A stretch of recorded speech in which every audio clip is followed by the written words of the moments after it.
नमस्कार। आज हम फिजिक्स के कुछ दिलचस्प कॉन्सेप्ट्स को समझने वाले हैं। हाँ, खासकर ये कि चीजें घूमती कैसे हैं, माने रिजिड बॉडीज। हमारे पास केफन 106.pdf का एक हिस्सा है जो रिजिड बॉडी डायनेमिक्स पर है। कोशिश करते हैं इसे आसान बनाने की। बिल्कुल। तो सबसे पहले आइडियल रिजिड बॉडी ये क्या है? ये वो बॉडी है जिसका शेप एकदम फिक्स्ड है, मतलब पॉइंट्स के बीच का डिस्टेंस नहीं बदलता। हाँ बिल्कुल।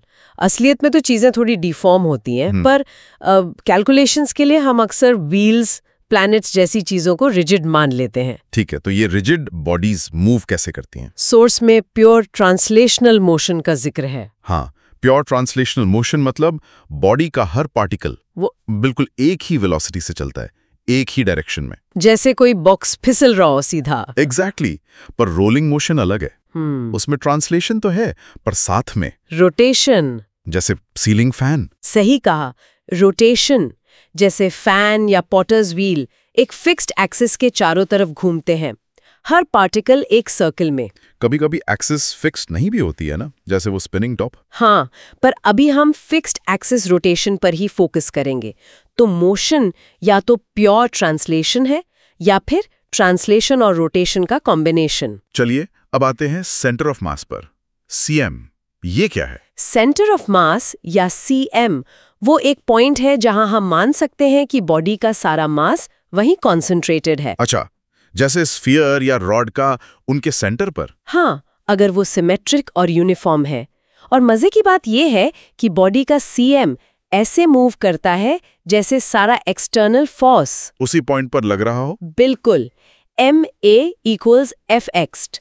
यहाँ m टोटल मास है, a cm का एक्सेलरेशन और fx टोटल एक्सटर्नल फोर्स। तो अगर कोई प्रोजेक्टाइल हवा में फट जाए, इंटरनल फोर्सेस है, तो सीएम का रास्ता वो नहीं बदलेगा जब तक कोई एक्सटर्नल फोर्स ना हो। सीएम उसी पैराबोलिक पाथ पर चलता रहेगा।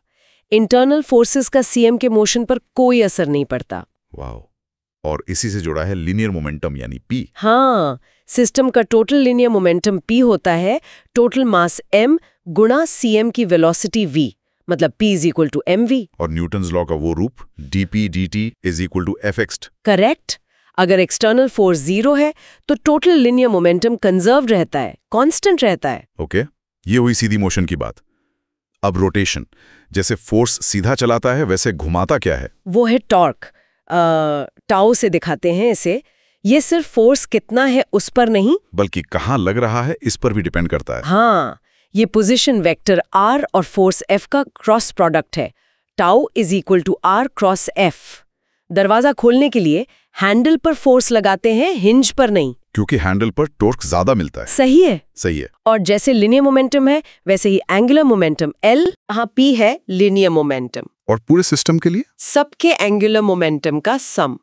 और जैसे लीनियर मोमेंटम एक्सटर्नल फोर्स से चेंज होता है वैसे ही एंगुलर मोमेंटम एक्सटर्नल टॉर्क से चेंज होता है। dl dt = τx। एग्जैक्टली। और अगर एक्सटर्नल टॉर्क 0 हो तो एंगुलर मोमेंटम कंजर्व रहेगा। बिल्कुल, ये कॉन्जर्वेशन ऑफ एंगुलर मोमेंटम है।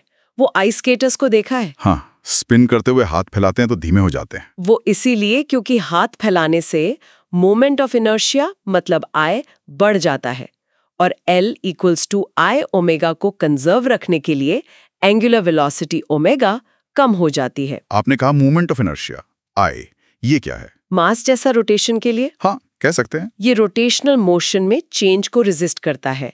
ये सिर्फ मास पर नहीं बल्कि मास एक्सिस ऑफ रोटेशन से कितनी दूर है इस पर भी डिपेंड करता है। I = sigma mi ri²। इसीलिए फ्लाईव्हील में मास बाहर की तरफ रखते हैं, रिम पर। हाँ, ताकि I ज्यादा हो और मोशन स्मूथ रहे। तो हमने देखा ट्रांसलेशनल और रोटेशनल मोशन में काफी समानताएं हैं, जैसे वेलोसिटी v की जगह angular velocity omega, force F की जगह टॉर्क T, मास m की जगह मोमेंट ऑफ इनर्शिया I और मोमेंटम p की जगह एंगुलर मोमेंटम L। यहाँ तक कि काइनेमैटिक इक्वेशंस और Newton second law tau = I alpha के भी रोटेशनल वर्जन्स हैं। सही कहा। और इक्विलिब्रियम के लिए भी 2 कंडीशंस चाहिए।